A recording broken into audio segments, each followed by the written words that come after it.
Well, it's election night at the Medicine Masonette. We have, there's young Sam, merchandising man extraordinaire for Viper Central, who have just completed their UK tour. How does it feel? Cheers. Oh yeah, well, let's do that. Let's have a cheer. Cheers with the Macallans and Beautiful Jura. and a bit of Jura as well. Cheers. Fitting way to end it all up. Cheers. Cheers. So how was it?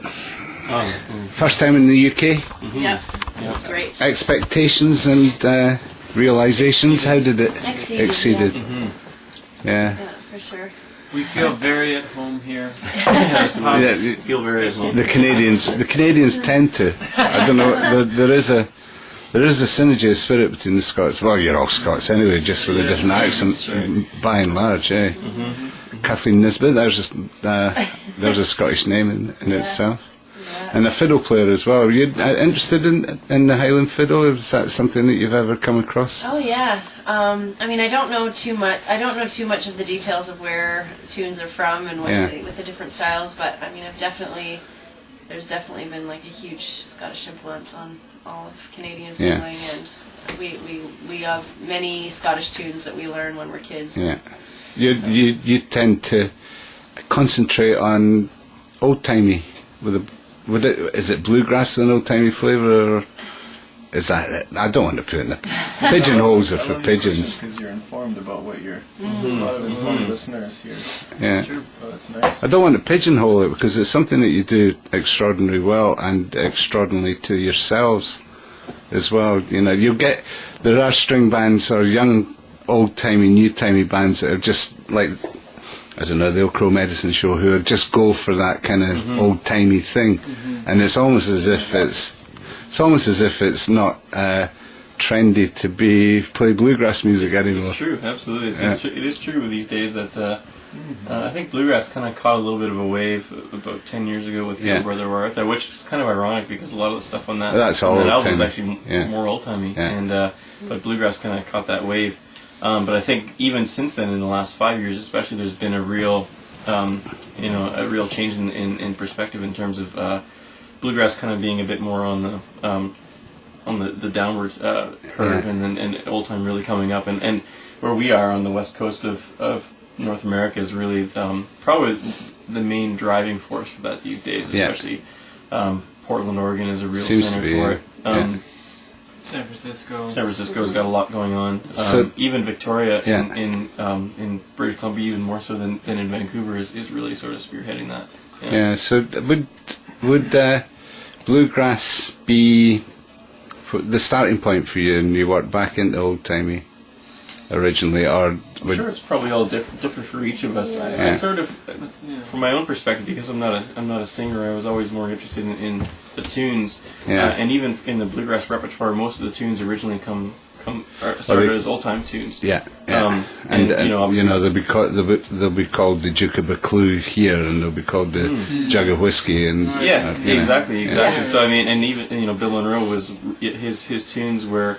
Even his original tunes were very, very strongly influenced by the old time fiddling. So I kind of feel like I kind of came into both of those aspects at the same time. But I mean, it's probably different for all of us. Yeah. The album, I mean, you move effortlessly, and a lot of that will be to do with being able to play flailing style and old timey fiddle style as easily as playing the bluegrass style of banjo playing, particularly. The banjo is a lead instrument. Yeah. Well, when I started out, I actually started out thinking I wanted to play bluegrass, and I learned the clawhammer style at that time. It was so much easier to acquire as a technique that I didn't spend as much time working on it. I spent a lot of time in the picking, and I'm still working on it. But I think when we came together, I think that it was through the Bluegrass Club, even though it's called in Vancouver the Pacific Bluegrass and Heritage Society. It really is dominated by bluegrass. In recent years, there's been a lot of effort made to try to introduce more old time But I There's think some resistance, interestingly, but yeah, there's some resistance. That's funny, yeah.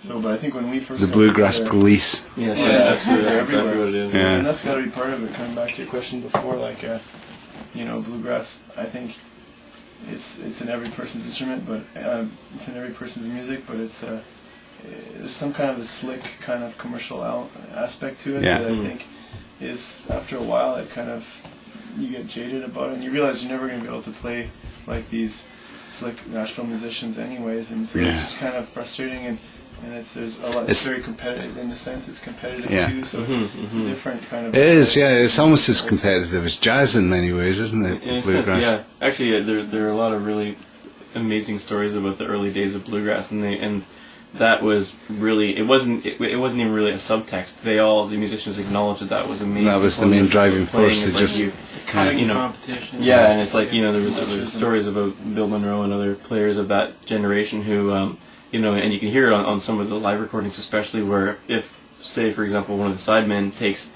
a particularly good break, then Monroe will just really come in and just play in, because he's like, I'm still the man, so that kind of thing, right? Yeah. So it's definitely was a real. Of course, there's no element of that in your music at all. No, I wouldn't say. Well, there isn't actually. No, I'm joking and saying that, but there isn't actually. I mean, I love the way that the guitar and the mandolin work together, and then you play off each other in the background with the banjo and the fiddle. I think that's probably one of the things that, when you're talking about the difference between bluegrass and old time music. Yeah. And I think that one of our, it was my own perspective, but I personally, I'm not really, I don't really approach it from a perspective of trying to create like a hybrid form of the two. Yeah. You know what I mean? I think it's more like we sort of, that's kind of part of our language and sort of accent. So if you just kind of draw on the tools that you have in your repertoire to kind of make whatever it is that you're trying to do work. Yeah, you pay that may be more old-timey, more bluegrass, whatever. So paying respect to what's gone before. Yeah, and also not being bound by that. Yeah. But I think as a band, if you're well, that's what the tradition is. It's a living tradition at the end of the day. It shouldn't be in this. It shouldn't be in the. Well, we've even done like two banjo, like with Tyler Picking and me, Paul Hammer. That's a really cool sound. Yeah. And that's like both sides of it right there. So. Yeah. So you're on the trail. You're on the Good Lord and Volcano Willing. You're on the plane tomorrow to Switzerland. You've got a festival coming in Switzerland. That's an invite back, that one, isn't it? That's what just about made the whole thing possible, to be invited back to that. Yeah. So what sort of festival is that? It's called the Willisau Spring Bluegrass Festival. It's in a little town called Willisau in Switzerland near Zurich. It's at a farm museum, I believe. And it's a really great festival. They do a fantastic job and very well organized. And is that over this weekend? really good bands. Yes, it's coming this coming weekend. Yeah. And actually, it's only a one-day festival. It's only all day Saturday. Right. So there's, I don't know how There'll be many bands, like 8 bands or something. Great. Performing, and it's a really great festival. We were there last year. So. Yeah, so you start off in Central Europe and then a bit of Northern Europe and a bit of Southern Europe as well in this one. Yeah, well, it's nice that Switzerland is so close to Northern Italy, so we can go down there for a little bit. Yeah, and then run up through Holland as well. Holland, a bit of Germany as well in this one. So German Just Holland. Just Holland. On the way back home. Basically. Yeah, album's out, and you've done a gospel album as well. Yes. That's right. Yeah. So, that's the inspiration of the whole thing, really, isn't it? Yeah. We do a lot of gospel music in our shows, and but we haven't really recorded much of it. Yeah. And a lot of it's public domain, but it's something that really draws a lot of people, and especially in the elderly community, and just folks that come from that tradition, and they like the old time gospel stuff. I mean, with good reason. So and we like to do that, and I think we do it pretty well. Some of the great vocals that Kathleen brings in, and the harmonies that we do, and when Lorraine's playing with us as well. Yeah. And so those people often would ask, is any of that on the CD?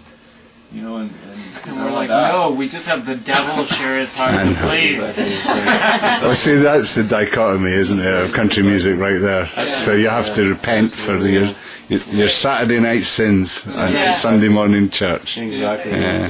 Well, I'm glad to see that you're maintaining the traditions in both areas, as we said.